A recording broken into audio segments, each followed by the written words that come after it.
No, de acuerdo, en eso no hay... Para conversar sobre este tema hemos invitado al general Octavio Salazar, el excongresista de Fuerza Popular y, por supuesto, una persona muy indicada para hablar sobre estos temas. Bienvenido, congresista, al programa. Muchas gracias, un saludo cordial a todos. Muchas ONGs han reclamado que esta es una licencia para matar. ¿Usted cómo toma estas palabras? Bueno, el tema, considero yo que esto hay una serie de confusiones. Pareciera que no se ha leído la norma ni se ha comparado con la que estaba. Esta norma de que el personal de la Fuerza Armada y de la Policía Nacional, que en el cumplimiento de su deber y en el uso de su arma cause lesiones o muerte, esta es una ley que está en vigencia. Esto fue aprobado el 22 de julio del año 2007. Así estaba la ley ya escrita. Está escrita. ¿Qué es lo que ha variado, lo que se le ha adicionado es en el uso de sus armas u otro medio. ¿Por qué se le ha agregado el otro medio? Por una razón fundamental. Cuando estamos en el campo mismo, han habido momentos en los que el personal se puede quedar sin sus armas porque se le fueron tomadas las armas y el personal se ha defendido, por ejemplo, con un objeto contundente, un arma punzocortante, en otras palabras, un palo o un cuchillo se han defendido para defender su vida o defender la vida de los ciudadanos y han sido denunciados. Bueno, comandos y fuerzas especiales llevan también un cuchillo, ¿no? Claro que sí, para defenderse. Es parte de la indumentaria que se utiliza. Entonces, sobre todo en zonas como el BRAE, ¿no? En zonas del BRAE, en zonas difíciles, en desalojos donde generalmente más se aprecian todo este tipo de problemas. Entonces el personal policial y militar, con esta ley se está ampliando para que no se quede en el aire la defensa a través de un objeto contundente o de un objeto punzocortante o cortante. Entonces no estaba comprendido, entonces obviamente la legislación decía, tu arma, no lo has hecho con tu arma, lo has hecho con otro arma, entonces de todas formas estás denunciado.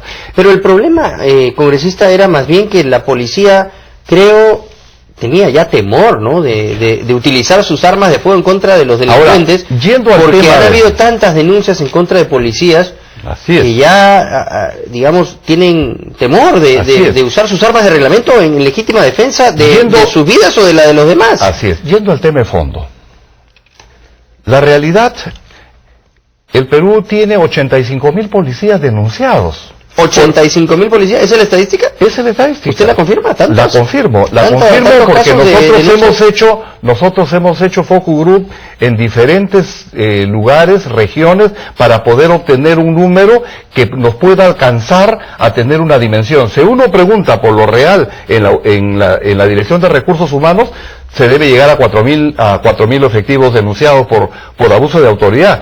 Pero ¿y de dónde saca 85.000? ¿Por qué ¿Cómo ha llegado esa cifra? Porque nosotros hemos hecho una serie de comparaciones en Focus Group con la finalidad de poder alcanzar en tipo encuesta a cuánto se llegaba este número. Son 85.000 policías. Tenemos hoy en día nosotros una policía arrinconada. Tiene temor sacar sus armas, porque si las usas, te vas preso. Si no las usas, te causa algún daño o pierdes la vida. Entonces, aquí hay una serie de temas muy complicadas y difíciles y que es importante que las autoridades políticas, quienes ejercen la labor del Ejecutivo, en el Legislativo y toda la ciudadanía y los medios de prensa, sepamos lo siguiente. Dos aspectos fundamentales. Un país tiene dos columnas. La primera columna, que es la de la seguridad, ley y el orden, y la otra columna, que son las de las garantías. Ambas columnas tienen que guardar una complementariedad, tienen que guardar una equiparidad. Una no puede estar por encima de la otra. Si la seguridad, ley y el orden, esa columna, está por encima de las garantías, entonces estaríamos hablando de un Estado policíaco. Si las garantías van por encima de la seguridad, ley y el orden, viviríamos en una anarquía. Y aquí en el país, en algunos espacios, estamos viviendo de esa manera. Bueno, ahí está el tema de la inseguridad que ahí está el tema, ¿no?, de la inseguridad. Hay que buscar equilibrios, sin abuso, sin prepotencia, pero las Fuerzas Armadas, la fuerza de la Policía Nacional requiere de herramientas importantes que le sirvan. Esta es una ley que desde el año 2007 ha salido, está publicada, se viene ejerciendo. Entonces, ha vuelto a salir porque se le ha añadido una palabra que significa otro medio de defensa, que ya lo expliqué. Entonces, por esa palabra, nuevamente, estamos en la discusión, que es una legislación que se está yendo hacia otro lugar, que tiene demasiadas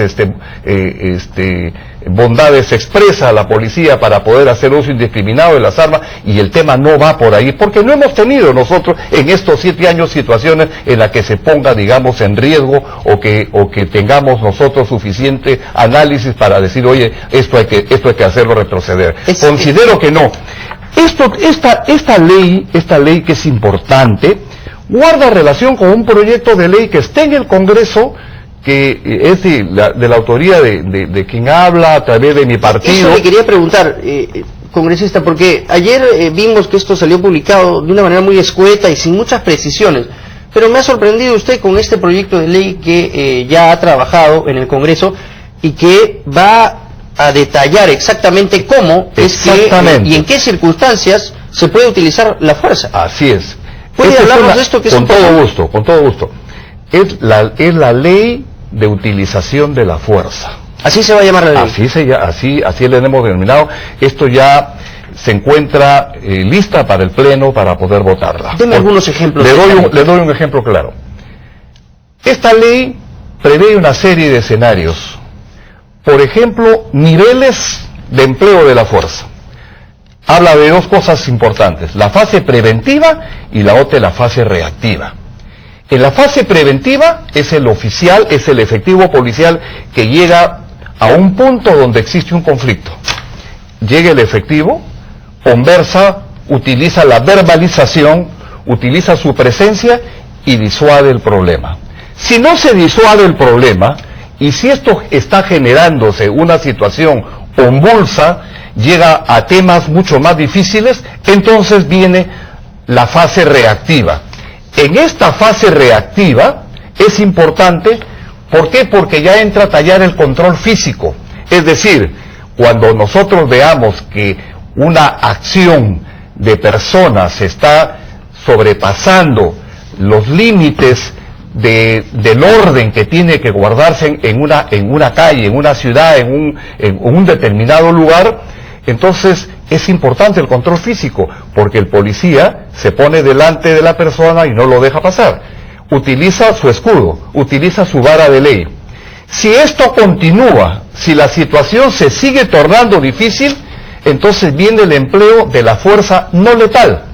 ¿Cuál es el empleo de la fuerza no letal? El empleo de los gases lacrimógenos.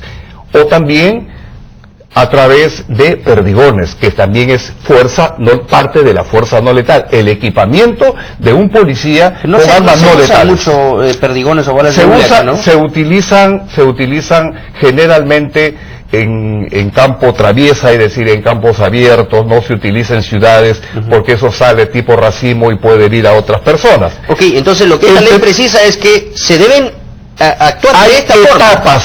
Si se salta una etapa, sí puede haber una sanción contra el agente que obviamente que sí. Después de la fuerza no letal, entramos a la fuerza letal. Si las personas que están en conflicto comienzan a hacer uso de sus armas, entonces obviamente también tiene que haber una respuesta por parte de la policía en uso irrestricto de sus derechos, en uso irrestricto de la Constitución. Este proyecto lo hemos hecho teniendo en consideración el Manual de Derechos Humanos aplicado a la función policial. Ni más ni menos, que se cumplan todas las fases con la finalidad de que nuestra policía tenga una herramienta que le permita controlar mejor el orden, que es lo que todos y cada uno de nosotros deseamos. Existen una serie de principios rectores aquí, y hay principios importantes como por ejemplo la racionalidad en el empleo de la fuerza, porque antiguamente, por ejemplo, si el policía veía a un delincuente que estaba con un cuchillo y lo iba a matar, el policía no podía utilizar su arma de fuego. Es igual lo que sucedía con las personas civiles. Y ahora ya no es proporcionalidad, sino es racionalidad. ¿Qué significa la racionalidad? Cuando el agresor tiene una ventaja sobre las personas con las cuales se está actuando. Entonces se toma en consideración ello.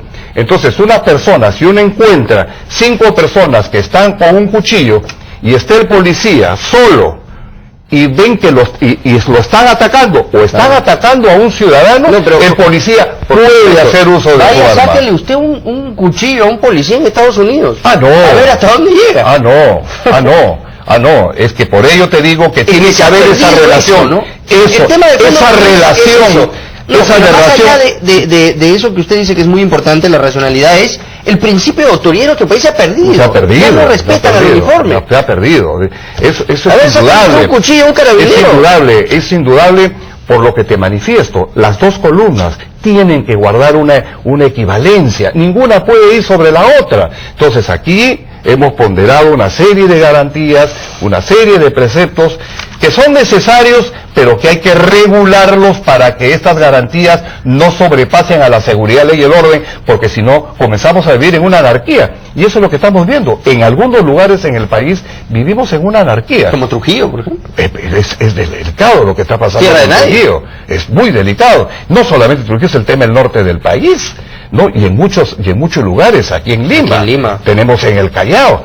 Entonces se está generando esto y esto es peligroso para el Perú. Por eso es importante que tengamos nosotros como sociedad civil tener que tomar una decisión. ¿Qué sociedad queremos? ¿Queremos una sociedad en orden?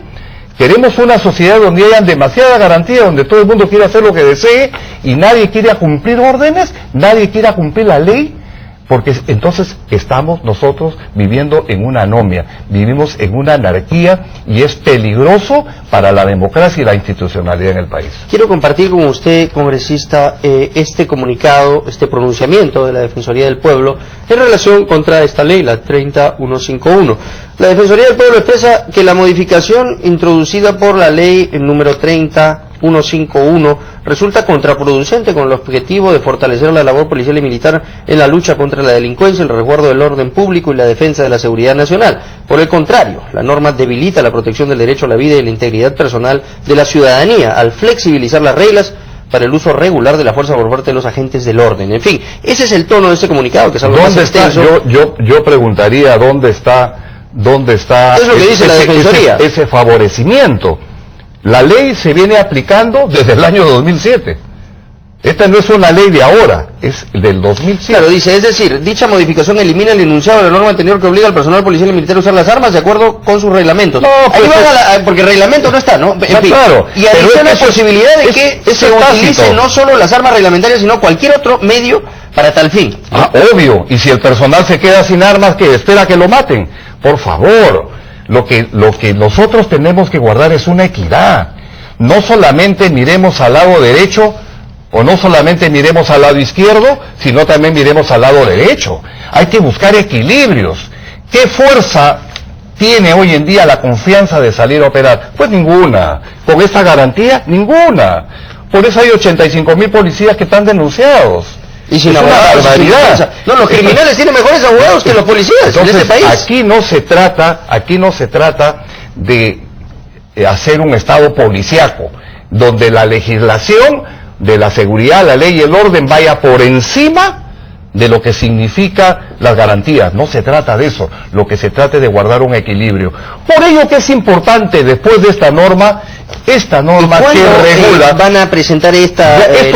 ¿Tienen los votos necesarios? ¿Cuándo se aprobará esto? Yo creo que no haya ningún problema, por el contrario, porque esta va a ser una respuesta importante para esta norma en la que ya se están guardando una serie de preceptos importantes y niveles de empleo de la fuerza, que es lo que se requiere. No abusos, pero sí orden. Por ejemplo, ¿no? Eso va en torno a este otro párrafo del pronunciamiento de la Defensoría del Pueblo. Es necesario recordar que un Estado democrático debe tomar todas las medidas para asegurar que sus agentes harán uso de la fuerza de manera proporcional y necesaria. Eso es lo que digamos, es el detalle de esta norma que usted propone, evitando al máximo la posibilidad de que ocurran muertes o lesiones civiles o de personas inocentes como lamentablemente ha ocurrido en nuestro país. En los últimos 2 años y medio se han reportado 34 civiles fallecidos y más de 949 heridos, de los cuales 357 fueron policías y 5 militares en contextos de conflictividad social, ¿no? Que es el gran problema. Ese es el problema. Van a haber conflictos sociales pronto, van a porque haber.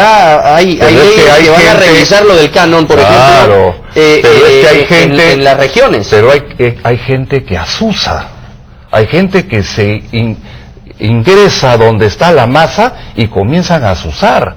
Y esos son los grandes personajes, entre comillas, que son los grandes titiriteros, que son los que utilizan a la masa que se enfrente a la policía para que hayan muertos, para poder tildárselos aquí al Estado, que es el Estado el abusivo, el Estado es aquel que está cometiendo una serie de situaciones reñidas contra la propia seguridad individual de cada ciudadano. Y por los policías muertos en Bagua, por ejemplo, ¿hay alguien que haya sido condenado por hasta ahora no hay. Creo que hubo un detenido, ¿no? Hubo un detenido que después salió y a la final no pasó nada. Fueron 19 policías y yo espero que estas organizaciones de derechos humanos que defienden a los ciudadanos también deberían defender a los policías, porque los policías también son seres humanos. No nos olvidemos de ellos. Son seres humanos que piensan, que tienen hambre, que tienen sed. Son seres que ponen el pecho por nosotros en temas tan delicados, con legislación, una legislación que no es tan coherente para que el país tenga orden como todos los ciudadanos deseamos. Los ciudadanos piden orden, se pone orden, abuso de autoridad. Esa es la gran disyuntiva, por ello que nosotros como sociedad civil tenemos que tomar, queridos ciudadanos, tenemos que tomar una gran decisión. ¿Qué sociedad queremos? ¿Queremos vivir en orden? ¿Queremos vivir en paz? Pues tenemos que asegurar que tiene que haber leyes muy claras en las que también tanto el ciudadano como el policía sepan cuáles son sus deberes y sepan cuáles son sus derechos. Muchas gracias por haber estado aquí, congresista. Ha sido el general Octavio Salazar, congresista de Fuerza Popular, con precisiones respecto de la ley 3151. Vamos a la pausa y volvemos con más en el programa.